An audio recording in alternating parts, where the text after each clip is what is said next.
யாரு? விமலா பேசுறேன். உங்க அம்மா உடம்பு ரொம்ப சீரியஸா இருக்கு. உங்க பேரையே சொல்லி புலம்பிக்கிட்டு இருக்காங்க. நீங்க இப்ப வரலன்னா உங்க அம்மாவை உயிரோட பார்க்கவே முடியாது.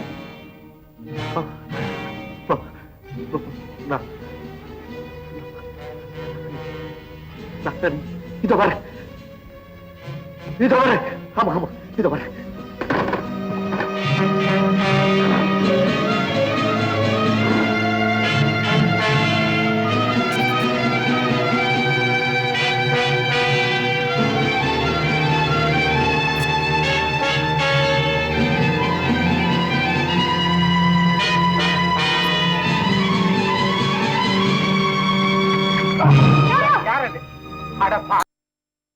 தெரியாது, என் மேல வந்து விடுறது யாரப்பா? உங்க வீட்டுக்கு பிச்சை கட்டு வந்தப்போ நிறைய பணமும் எங்க அப்பா கையில ஒரு கம்பு கொடுத்தீங்களே, எங்களை தெரியல? தெரியலப்பா, எனக்கு ராத்திரில கண்ணு தெரியாது. தம்பி, எங்க வீடு உனக்கு தெரியுமா? ஓ, நல்லா தெரியும். இன்னைக்கு நாங்க சாப்பிட்ட சாப்பாடு நீங்க போட்ட பிச்சை தானே. உங்க வீட்டை மறப்போமா? தம்பி, என்ன கொண்டுட்டு போய் எங்க வீட்டுல விட்டுறியாப்பா? ஓ, விட்டுறேன். அப்பா, இங்க இரு. இந்தாங்க சார், நீங்க கொடுத்த கம்பு, இத பிடிச்சுக்கோங்க. நான் கொடுத்த கம்பு எனக்கே உபயோகப்படுதா? கூட்டிட்டு போப்பா.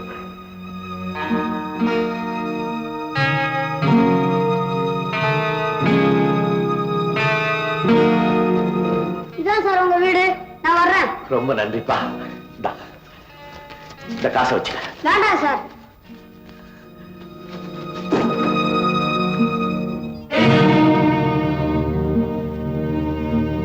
விமலா, விமலா. என்ன நிர்மல்? ஓ, அம்மாவுக்கு எப்படி இருக்கு? கவலைப்படாதீங்க, உங்க அம்மா உடம்புக்கு ஒரு குறையும் இல்ல. உங்களை வரவழைக்கணுங்கிறதுக்காக தான் சும்மா இப்படி ஒரு பொய்ய சொன்னேன். அடி பாவி, என்னமோ என் முகத்துல முழிக்க மாட்டேன்னு ஜம்பமா பேசிட்டு போனீங்களே, இப்ப என்ன சொல்றீங்க? இதுக்காகவா நடு ராத்திரில என்ன பதற வச்ச? நான் உயிரோட விட போறேன். நிர்மல் என்கிட்ட விளையாடுறாரு, நீங்க தப்பா நினைக்காதீங்க. வாங்க உட்காருங்க. அம்மா, ஆமாம்மா, நான் சும்மா விளையாண்டேன். யார்கிட்ட பேசிட்டு இருக்கீங்க நிர்மல்? அம்மா கிட்ட. அம்மா அம்மா அம்மா எங்க போயிட்டாங்களா? காஞ்சிபுரத்துல கர்ப்போற்சவம் பார்க்க உங்க அம்மா சாயந்தரமே போயிட்டாங்க. இப்ப அத்தை தூக்கிய நடிப்புதான். எங்க என் கழுத்தை நெரிச்சு கொன்னுடுவீங்களோன்னு அத்தை வந்ததாக போய் சொன்னேன். ரொம்ப பயந்துட்டீங்களோ? என்ன பொறுத்த வரைக்கும் எது வேணாலும் சொல்லு. ஆனா எங்க அம்மாவுக்கு ஆபத்துன்னு சொல்லி என்ன சித்திரவதை செய்யாதே. என்னால அதை தாங்க முடியாது. கடைசியா சொல்றேன், என்னால அதை தாங்க முடியாது.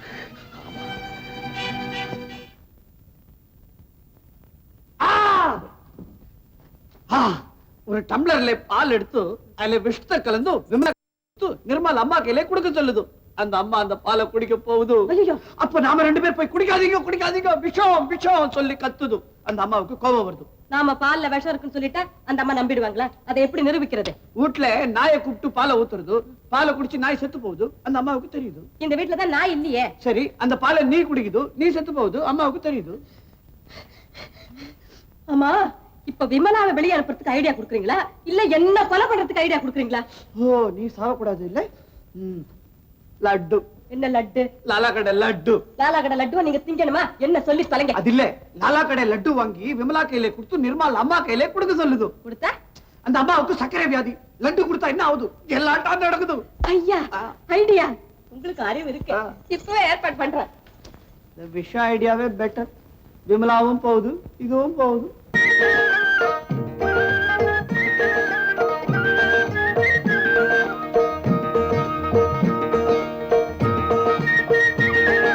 அத்தை, அத்தை லட்டு சாப்பிடுங்க அத்தை. லட்டா?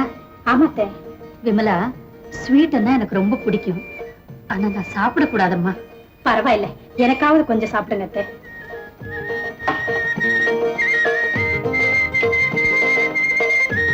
இன்னும் கொஞ்சம் சாப்பிடுங்க அத்தை.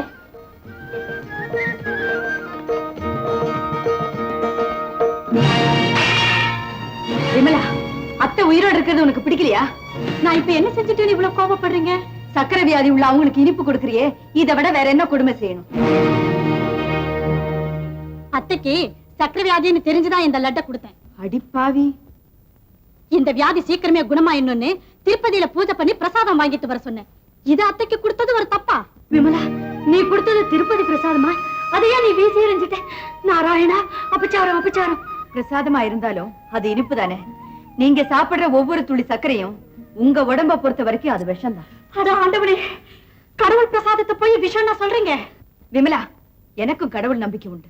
பிரசாதங்கிற பேரால ஒரு பேஷண்ட் சாப்பிடக்கூடாது எல்லாம் நீ கொடுத்தா அதை நான் அனுமதிக்க மாட்டேன். அந்த நல்ல நோக்கத்துல நீங்க இதை செஞ்சிருந்தீங்கன்னா கவலைப்பட மாட்டேன். ஆனா இதையெல்லாம் தந்து எங்க அத்தையுடைய அன்புக்கு நான் ஆளாயிடுவேங்கிற பொறாமையில வீசி எறிஞ்சிட்டீங்க. விமலா, உண்மையிலே எனக்கு பொறாமைன்னு சொல்றியா?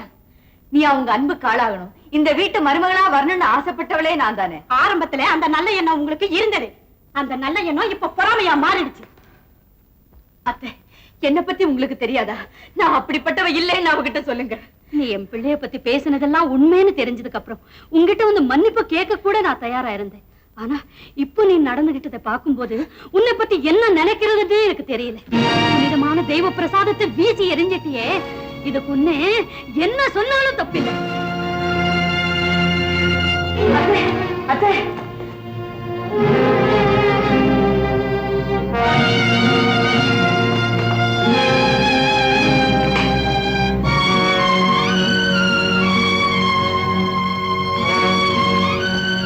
விமலா, நான் உங்ககிட்ட கோபமா பேசுனது தப்புதான், மன்னிச்சிடு. அத்தைக்கு மருந்து கொண்டு வந்திருக்கேன், அத உங்ககிட்ட கொடுத்துரு. உங்க மருந்து தேவையில்லை. இனிமே இந்த வீட்டுக்கு வராதீங்க. விமலா, நீங்க இருந்து வாழ வேண்டிய இடத்துல நான் வந்துட்டது உங்களுக்கு தீராத வயிற்றுச்சலை ஏற்படுத்திருச்சு. இனிமே நீங்க இங்க வராம இருந்தா அது எனக்கும் நல்லது, உங்களுக்கும் நல்லது. விமலா, அத்தையை குணப்படுத்துற பொறுப்பு எனக்கு இருக்கு. அது நிறைவேறிட்டு அப்புறம் நான் இங்க வரவே மாட்டேன். அவங்க குணமாறதுல எனக்கும் அக்கறை உண்டு. என்னுடைய தெய்வ நம்பிக்கையை அவங்களை குணப்படுத்துவேன். விமலா, தயவு செய்து நான் சொல்றதை கேளு. நான் இந்த வீட்டுல நல்லபடியா வாழணுங்கிற எண்ணம் உண்மையிலேயே உங்களுக்கு இருந்தா இந்த வீட்டுக்கு வராதீங்க. நிர்மல், விமலா என்ன இந்த வீட்டுக்கு டாக்டர் கூட வரக்கூடாதுன்னு சொல்லிட்டா. நீங்களாவது அவகிட்ட சொல்லுங்க. அத்தை உடம்பு குணமாகிற வரைக்கும் நான் இங்க வந்துட்டு போறேன். சொல்லுங்க நிர்மல், சொல்லுங்க.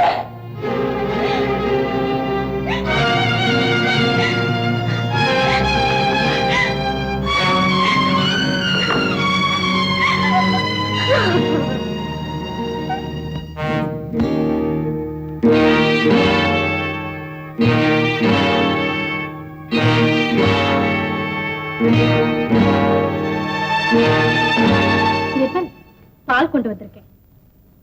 பாலா கொண்டு வந்திருக்கேன். அதை விட கொஞ்சம் விஷத்தை கொண்டு வந்திருந்தா ரொம்ப சந்தோஷப்பட்டிருப்பேன். கூட நான் எதையும் பேச விரும்பல. நீ என் முன்னால வரதையே நான் வெறுக்கிறேன். போவீங்க. Get out!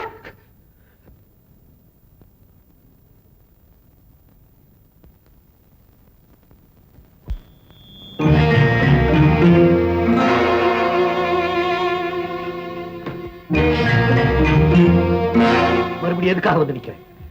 என் கொதிப்பையும் குமரலையும் கிளறி விட்டு வேடிக்கை பார்க்கறதுல உனக்கு என்ன ஒரு மகிழ்ச்சி? என்ன கதை வச்சு பார்க்கறதுல உனக்கு என்ன ஒரு சந்தோஷம்? இந்த பாருமா தாயே, எனக்குன்னு ஒருத்தி இருக்கா. அவ கூட என்ன வாழ விடுன்னு ஒண்ணு கேட்கல, என்ன தனிமையா இருக்க விடு. இப்ப எனக்கு நிம்மதி தான் தேவை. நீ என் முன்னால வராம இருந்தாலும் அந்த நிம்மதி எனக்கு கிடைக்கும். தயவு செஞ்சு இனிமே இங்க வராதே. போ வெளியே, போ. போறேன் நிர்மல், போறேன். விமலா என்ன பார்த்து அவ்வளவு கேவலமா பேசுறதுக்கு அப்புறம் இங்க வரவே கூடாதுங்கிற முடிவோட தான் போனேன். ஆனா ஒரு டாக்டருக்குள்ள பாழா போன கடமை உணர்ச்சி என்ன சும்மா இருக்க விடுது. அதனால நான் திரும்பவும் வந்தேன். இப்ப நீங்களே சொல்லிட்டீங்க. போறேன் நிர்மல், போறேன். இத பாருங்க, அத்தை நிறைய ஸ்வீட் சாப்பிட்டு இருக்காங்க. மருந்தையும் மாத்திரையும் 4 மணி நேரத்துக்கு ஒரு தடவை மறக்காம கொடுத்துருங்க.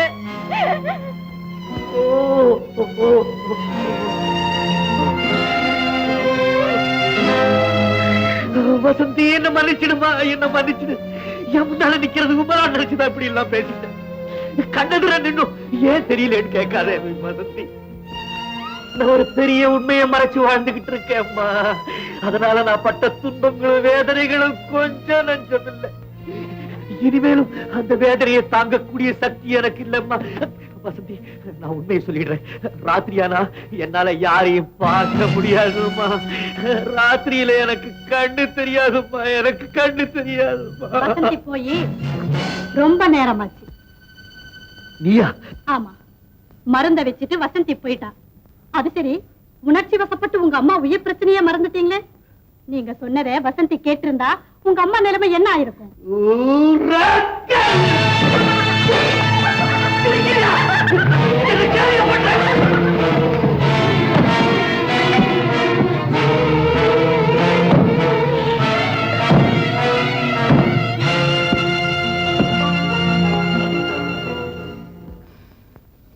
விமலாவை இந்த வீட்டுல கொண்டாந்து சேர்க்கணும். அந்த அம்மாவுக்கு விமலாவை பிடிக்காம அடிக்கணும். விமலாவே நிர்மல வேண்டாம், சொத்து வேண்டாம், இந்த வீட்டை விட்டு வாடணும். என்ன இது நீ என்ன பண்ணுதோ? திட்டம் பாத்தீங்களே, பெரிய திட்டம். அந்த அம்மா ஜாதகத்தை எடுத்துக்கிட்டு ஜோசிக்கார வீட்டுக்கு போயிட்டாங்க. இந்நேரம் கல்யாண தேதி நிச்சயம் பண்ணிட்டு தான் வருவான். விமலா அத்தை,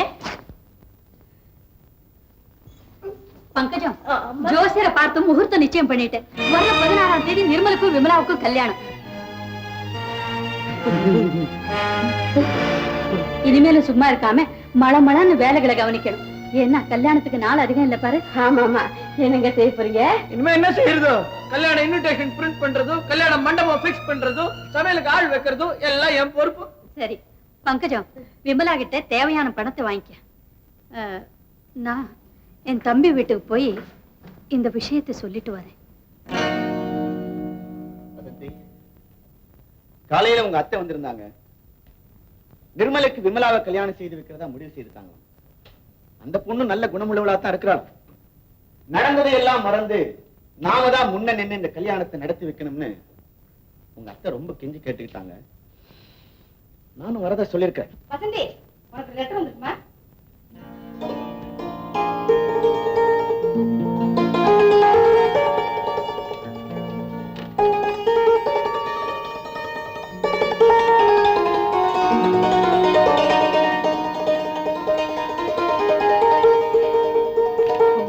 ஏதோ ஒரு வேதனை என் மனசு அழுத்திக்கிட்டே இருந்தது.